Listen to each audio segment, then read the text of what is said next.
दोस्तों प्रभात, कैसे हैं आप लोग। दोस्तों एक मित्र का प्रश्न आया था कि आनंद के साथ कैसे जिए। मित्र, आनंद तो हमारा मूल स्वभाव है। अगर आप किसी बच्चे को ध्यान से देखें वो कितना आनंदित रहता है। और वो आनंदित क्यों है? क्योंकि बच्चे को भगवान का स्वरूप बोला जाता है और बच्चा कहीं न कहीं से इस यूनिवर्स से कम कनेक्टेड है। अभी जस्ट इस दुनिया में आया है, इस संसार में आया है और वो कहीं न कहीं से परमात्मा से ज़्यादा कनेक्टेड है। और आनंद की जो स्थिति है वो धीरे धीरे इसलिए हम बड़े होने के बाद आनंद खोजने लगते हैं, क्योंकि जो हमारा परवरिश होता है, जो हम जिस इन्वायरमेंट में हम रह रहे हैं, वो इन्वायरमेंट कहीं न कहीं से शायद उतनी हेल्दी नहीं है। जैसे अगर कोई बीज बहुत अच्छा हो लेकिन वृक्ष अगर बहुत खूबसूरत ना हो, इसका मतलब ही है कि शायद उस बीज को अच्छा माली, अच्छा केयर करने वाला या अच्छा फर्टाइल लैंड उसको नहीं मिला है। दोस्तों कारण क्या है कि बच्चा खुश रहता है? बच्चा खुश इसलिए रहता है क्योंकि वो किसी फल की इच्छा से कोई काम नहीं करता। वो घर बनाता है, वो घर तोड़ देता है। वो जो कर्म करता है उसे कर्म में ही फल मिलता है, उसको कर्म ही फल लगता है। लेकिन हम परेशान क्यों होते हैं? क्योंकि हम कर्म से फल की इच्छा रखते हैं। भगवान कृष्ण ने गीता में बोला है, कर्मण्येवाधिकारस्ते मा फलेषु कदाचन। यानी कर्म करो, फल की इच्छा ना रखो। मतलब क्या है कि कर्म करो, कर्म करने में इतने डूब जाओ कि कर्म ही फल लगने लगे।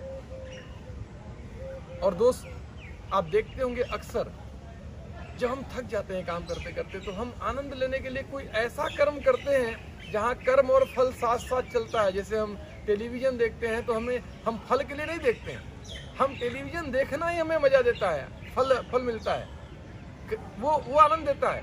किसी अपने के साथ, किसी क्लोज के साथ हम टाइम बिताना चाहते हैं, उसके साथ बैठने से हमें क्या फल मिलेगा ये सोच के नहीं बैठते, बल्कि उसके साथ बैठना ही हमें फल देता है। दोस्त घूमने में जाते हैं परिवार के साथ, हम घूमने का जो कर्म कर रहे हैं इससे हम किसी फल की इच्छा नहीं रखते, बल्कि वो घूमने का जो कर्म है वही हमें फल लगता है। तो दोस्त अगर आप आनंद की स्थिति में जीना चाहते हो, इसका एक ही तरीका है कि जो कर्म कर रहे हो उस कर्म को इतने आनंद के साथ करो, उस कर्म में इतने डूब जाओ, वो कर्म इतना मजा देने लगे कि फल का इच्छा का भाव ही खत्म हो जाए। जब कर्म में आनंद आपको आने लगेगा तो आपको वही आनंद, वो कर्म ही आपको फल लगेगा।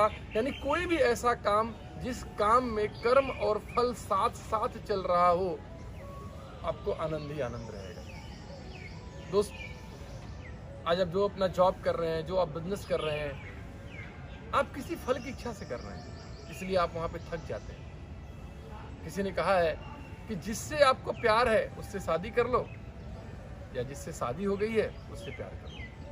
यानी जो आपको पसंद है उसे प्रोफेशन बना लो, या जो प्रोफेशन आपका है उसे पसंद कर लो। और जब आप अपने कर्म को पसंद करने लगेंगे, आपको कर्म में मजा आने लगेगा, तो आप आनंद में अपने आप जीने लगेंगे। तो दोस्त यही एक तरीका है आनंद में जीने का, कि जो कर रहे हो उसे किसी फल की इच्छा से नहीं, बल्कि वो कर्म करना ही आपको फल लगे। आप देखना आपके जीवन में आनंद ही आनंद होगा।